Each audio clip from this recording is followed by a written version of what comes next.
BSc part third के विद्यार्थियों का आज की फिजिकल केमिस्ट्री की ई क्लास में स्वागत है। आज हम बात करेंगे क्वांटम मैकेनिक्स के जो मेन पोस्टुलेट्स हैं उनका, और वन डायमेंशन बॉक्स में एक किसी कण की गति से उसके श्रोडिंगर वेव इक्वेशन का। ठीक है, तो क्वांटम मैकेनिक्स की मेन पोस्टुलेट्स में जनरली हम जो है वो साई के बारे में बताते हैं, साई के गुणों के बारे में बताते हैं। जैसे कि हमने पिछली कक्षा में बात करी कि साई का जो है वो कंटिन्यूअस वैल्यू होना चाहिए, उसका फाइनाइट वैल्यू होना चाहिए, सिंगल वैल्यूड होना चाहिए, और नॉर्मलाइजेशन की जो कंडीशन है उसको फॉलो करना चाहिए। ठीक है, और हमने हर्मिशियन ऑपरेटर देखा, आइगन वैल्यू क्या होती है, एवरेज वैल्यू क्या होती है, संगत उसके जो संगत ऑपरेटर्स हैं वो क्या होंगे, और जो समय आश्रित श्रोडिंगर वेव इक्वेशन है उसके बारे में इसके अंदर हम देखते हैं। तो देखिए, मेन पोस्टुलेट जो है उसमें किसी भी तंत्र की भौतिक अवस्था की पूर्ण रूप से एक पर्याप्त जो तरंग फलन होता है साई एक्स टी के द्वारा व्याख्या की जा सकती है। और ये जो तरंग फलन होता है वो तंत्र की जो अवस्था फलन मतलब साई एक्स और समय फलन साई टी कहलाता है। ठीक है, अब भौतिक अवस्था समय पर निर्भर नहीं करती, इसलिए ये जो तरंग फलन होता है, ये जो तरंग की बात करते हैं अपन, वो टाइम इंडिपेंडेंट स्टेशनरी स्टेट्स की भौतिक अवस्था होती है, मतलब टाइम पे डिपेंड नहीं करती है। ठीक है, तो किसी भी तंत्र की भौतिक अवस्था की व्याख्या निर्देशांकों तथा समय के एक फलन साई के द्वारा की जा सकती है, उसको हम साई एक्स टी कहते हैं। ठीक है, दूसरी पोस्टुलेट है कि तरंग फलन साई एक्स टी का जो फर्स्ट डेरिवेटिव है del psi x t upon del x, और जो द्वितीय डेरिवेटिव है d square psi x t upon d x square. तो x के जो सारे मान होते हैं वो x के मान के लिए साई का जो मान होगा वो फाइनाइट कंटिन्यूअस सिंगल वैल्यू और नॉर्मलाइज होगा। तो नॉर्मलाइज कंडीशन लगाएंगे तो मान लीजिए इसमें माइनस लिमिट लगाई हमने, minus infinite to plus infinite, तो साई स्टार एक्स टी और psi x t d x equals to 1, मतलब ये नॉर्मलाइज कंडीशन है। ठीक है, और साई स्टार यहाँ पर साई का कॉम्प्लेक्स कॉन्जुगेट है। तीसरी पोस्टुलेट है कि कोई भी भौतिक राशि है उसके लिए एक रेखीय हर्मिशियन ऑपरेटर होता है, और किसी भी ऑपरेटर को हम हर्मिशियन ऑपरेटर कह सकते हैं यदि वह निम्न प्रकार की शर्त का पालन करता है। तो उसका जो कॉम्प्लेक्स कॉन्जुगेट है, देखिए आई और जे, यहाँ पर दो भौतिक अवस्थाएं हैं, उसमें psi i star a operator हमने यहाँ लिया है psi j into d x equals to integration psi j a psi i star d x. यदि अलग अलग भौतिक अवस्थाओं में इनके जो कॉम्प्लेक्स कॉन्जुगेट हैं वो यदि इनका मल्टीप्लिकेशन बराबर होता है, उसका जो इंटीग्रेशन करने के बाद में उसकी वैल्यू जो बराबर होती है, तो वो हर्मिशियन ऑपरेटर कहलाता है। ठीक है, अब देखिए नेक्स्ट पोस्टुलेट है कि ऑपरेटर इक्वेशन में यदि ए जो ऑपरेटर है साई आई बराबर स्मॉल ए आई साई आई के बराबर है, तो ये जो है अलाउड वैल्यू जो आइगन वैल्यू AI होती है। और नेक्स्ट पोस्टुलेट में है कि किसी भी प्रेक्षण योग्य A के संगत ऑपरेटर A के लिए एवरेज वैल्यू A एवरेज निम्न प्रकार से प्राप्त की जा सकती है। तो average value A equals to minus infinite to plus infinite psi star A psi dot dx। x coordinator के लिए तो यहाँ पे A की जगह x आ जाएगा, और यदि टोटल तीनों डायरेक्शन के लिए लेंगे तो A एवरेज की वैल्यू इस प्रकार से आ जाएगी। अब देखिए, किसी भी जो गतीय जो चर होते हैं, वेरिएबल्स होते हैं, जैसे वेग है, रेखीय संवेग है, कोणीय संवेग है, स्थिति है और ऊर्जा है, उनके लिए जो संगत संकारक हैं वो क्या होंगे। मैंने यहाँ पे एक टेबल बनाई है। तो इस प्रकार से हम उनकी संगत जो ऑपरेटर्स हैं उनको देख सकते हैं। जैसे x है तो x का क्वांटम मैकेनिकल ऑपरेटर है वो x ऑपरेटर हो गया x। ठीक है, इस प्रकार से ये इनके संगत संकारक होते हैं। तो ये कुछ पोस्टुलेट हैं जो कि हम क्वांटम मैकेनिक्स में देखते हैं। इसी प्रकार से जो वेव फंक्शन है साई xt है is a solution of the time independent Schrodinger equation. तो श्रोडिंगर इक्वेशन को हम इस प्रकार से भी टाइम इंडिपेंडेंट के रूप में लिख सकते हैं। ठीक है, अब देखिए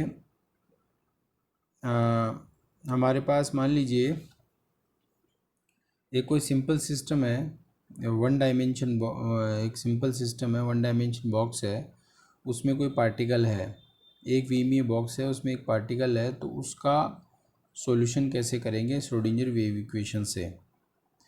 तो हमारे पास मैंने यहाँ पे एक बॉक्स बनाया है।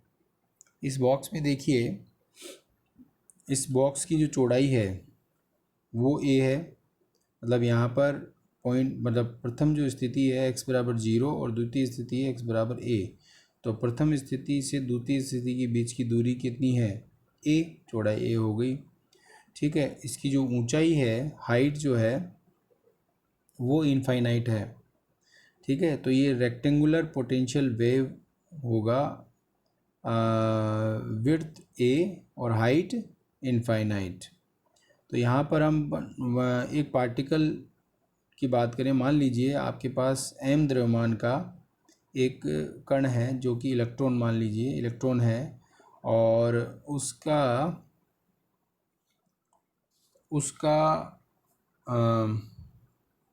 वो x दिशा में मान लीजिए गति करता है। ठीक है, और उसकी चौड़ाई है यहाँ पर a और ऊंचाई है उसकी इनफाइनाइट।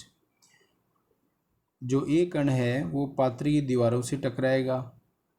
अब पात्र की दीवारों से टकराएगा तो उसकी दीवारों से टकराने पर भी उसकी हम माना जाता है कि उसकी स्थिति ऊर्जा में कोई परिवर्तन नहीं होता है, मतलब उसकी ऊर्जा निश्चित रहती है। ठीक है, अब यहाँ पर ये x डायरेक्शन में गति करता है। तो अब देखिए x बराबर 0 पर इसकी जो पहली जो दीवार है, मतलब x बराबर 0 पर और x बराबर a पर, मतलब दीवार a से दीवार फर्स्ट से सेकंड तक पर जो स्थितिज ऊर्जा है उसका मान इनफाइनाइट रहेगी। क्यों? क्योंकि ये इसमें पात्र की दीवारों से बाहर जो है के बाहर जो है वो जो स्थितिज ऊर्जा इसके पात्र की दीवारों के अंदर जो स्थितिज ऊर्जा है वो एक समान मानी जाती है, रहेगी, मतलब उसको माना जाता है कि इसके अंदर एक समान रहेगी। ठीक है, और इसके अंदर बाहर स्थितिज ऊर्जा कितनी रहेगी, इनफाइनाइट रहेगी। ठीक है, अब देखिए, इसलिए हम ये मान लेते हैं कि स्थितिज ऊर्जा अंदर जो है, बाहर इनफाइनाइट रहेगी, अंदर इसकी स्थिति ऊर्जा में परिवर्तन नहीं माना होता, इसलिए हम इसको अंदर इसकी स्थिति ऊर्जा का मान शून्य मान लेते हैं। ठीक, अब देखिए श्रोडिंगर वेव इक्वेशन हमें पता है कि d square psi upon d x square, ये हो गया d square psi upon d y square plus d square psi upon d z square plus 8 pi square m upon h square E minus V into psi equals to 0। अब one dimension box में गति करते हुए कण के लिए Schrodinger wave equation जो है वो ओनली एक्स डायरेक्शन में गति कर रहा है, तो हमारे पास केवल एक्स का फैक्टर आएगा यहाँ पर, d square psi upon d x square plus 8 pi square m upon h square E minus V into psi equal to 0। अब चूँकि हमने माना था कि भाई जो बॉक्स के अंदर जो स्थिति ऊर्जा है वो क्या होगी, शून्य होगी तो वी की वैल्यू यहाँ पर शून्य रख देंगे, तो हमारे पास ये इक्वेशन आ गया, d square psi upon d square psi upon d x square plus 8 pi square m E upon h square into psi equals to 0।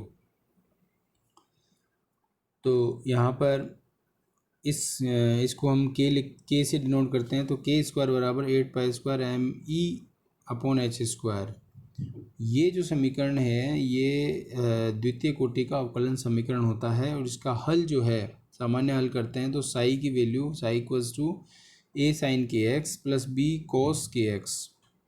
ए और बी यहाँ पे आर्बिट्रेरी कांस्टेंट होते हैं, मतलब जिनका मान पूरी समीकरण में एक समान रहता है, इसलिए हम उसको कांस्टेंट हो गया। अब समीकरण 3 का मान समीकरण 2 में रखते हैं, समीकरण 3 का मान समीकरण 2 में रखने पर रख करके हमारे पास समीकरण 4 आ गया। अब इस 4 समीकरण का हल करने के लिए हम कुछ कंडीशंस लगाते हैं, तो हमारी मान लीजिए प्रथम बाउंड्री जो फर्स्ट बाउंड्री है उसकी कंडीशन अप्लाई करते हैं, तो वहाँ पर क्या है, x बराबर 0 है और साई बराबर 0 है, तो समीकरण इसका मान 4 में रखें, तो x बराबर 0 कर दिया यहाँ पर और इधर x बराबर 0 कर दिया, ठीक है, और साई बराबर 0 हो गया। तो ये इसको सोल्व करेंगे तो साइन 0 का मान 0 और कोस 0 का मान 1 होता है, तो यहाँ पर b कोस 0 का मान b आ गया और b का मान 0 आ गया।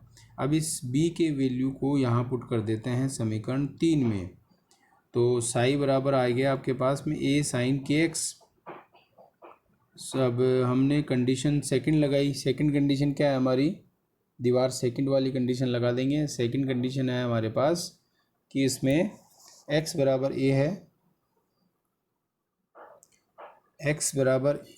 a है और साई बराबर 0 है, तो इसकी वैल्यू समीकरण 6 में जो हमारे पास साई की वैल्यू आई उसमें रख देते हैं।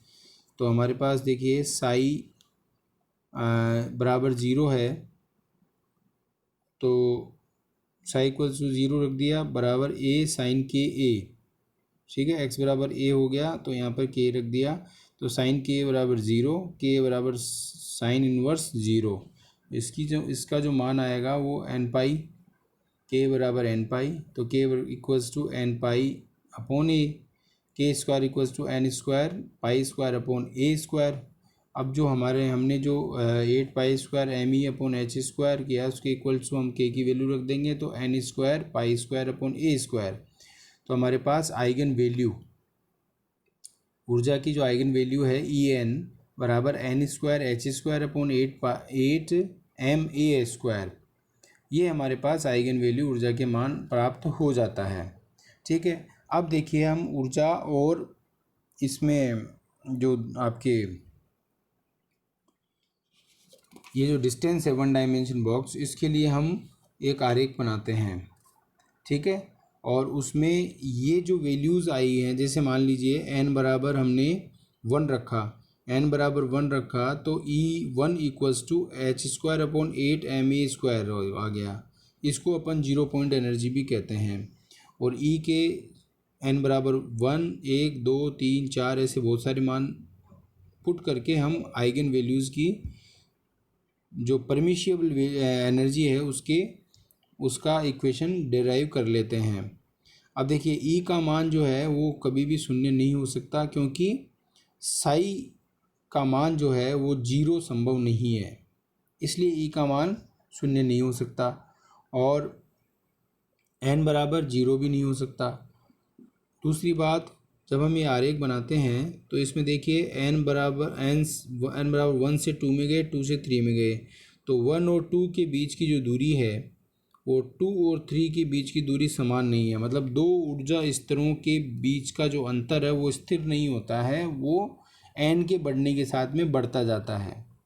ठीक है, अब देखिए यहाँ पर हमने एक ये जो एन बराबर 1 के लिए, अब देखिए इसमें साई, देखिए इलेक्ट्रॉन के पाए जाने की संभावना एन बराबर 1 है तो सेंटर में सबसे ज़्यादा होगी, और एन बराबर 2 में जाएंगे तो सेंटर में शून्य हो जाएगी, दीवारों की तरफ बढ़ती जाती है। तो जैसे जैसे एन का मान बढ़ता जाता है वैसे वैसे इलेक्ट्रॉन के पाए जाने की संभावना उसकी दीवारों की तरफ ज़्यादा हो जाती है, और अनंत दूरी, अनंत हाइट पर, अनंत ऊंचाई पर जाने के बाद में इलेक्ट्रॉन उससे उस जो दीवार है उससे एस्केप हो जाता है। इससे ये सिद्ध होता है। तो इस प्रकार से इसकी व्याख्या हम इस प्रकार से भी कर सकते हैं कि इलेक्ट्रॉन के पाए जाने की संभावना जो प्रथम n बराबर 1 है उसमें सेंटर में, केंद्र में अधिक होती है। ठीक है, अब चलिए ये जो इक्वेशन हमने डिराइव किया है, क्या ये नॉर्मलाइजेशन की कंडीशन को फॉलो करता है? हम इसकी नॉर्मलाइजेशन देखते हैं। ठीक है, इसके नॉर्मलाइजेशन का हल देखते हैं। आप देखिए del d square psi upon d x square बराबर minus k square A sine k x plus B cos k x. ठीक है, इस समीकरण का में ए की गणना के लिए जो गणितीय ऑपरेशन की जाती है उसको नॉर्मलाइजेशन कहते हैं। हमें पता है कि x बराबर 0 और x बराबर a के बीच बॉक्स में इलेक्ट्रॉन के पाए जाने की प्रायिकता कितनी है? 1। इसलिए limit 0 to a that is integration psi square d x equals to 1।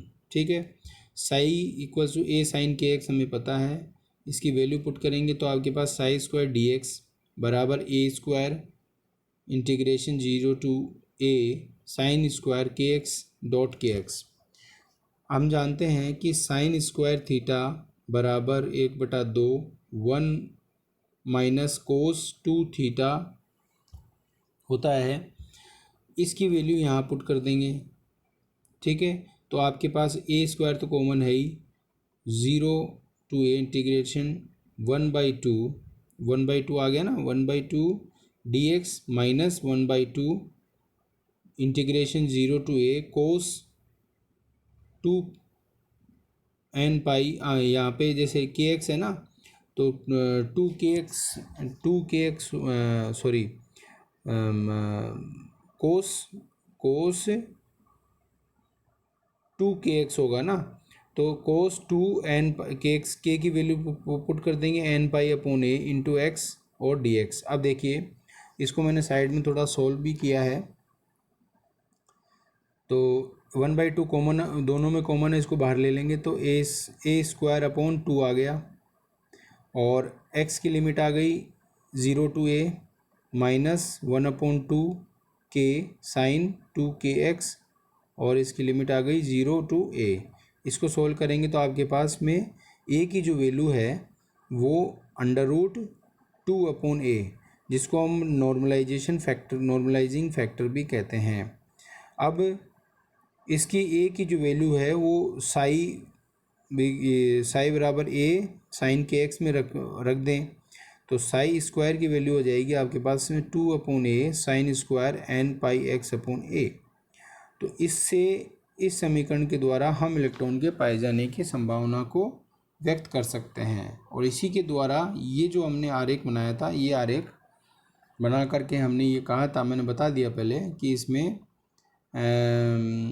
n बराबर 1 पर केंद्र में इलेक्ट्रॉन के पाए जाने की संभावना अधिकतम होती है, n बराबर 2 पर ये कम शून्य हो जाती है। जैसे जैसे n का मान बढ़ता जाता है उस केंद्र में इलेक्ट्रॉन के पाए जाने की संभावना कम होती जाती है और दीवारों पर इलेक्ट्रॉन के पाए जाने की संभावना अधिकतम हो जाती है। और अनंत बिंदु पर, अनंत ऊंचाई पर जाने के बाद में इलेक्ट्रॉन जो दीवार है उससे बाहर एस्केप हो जाता है।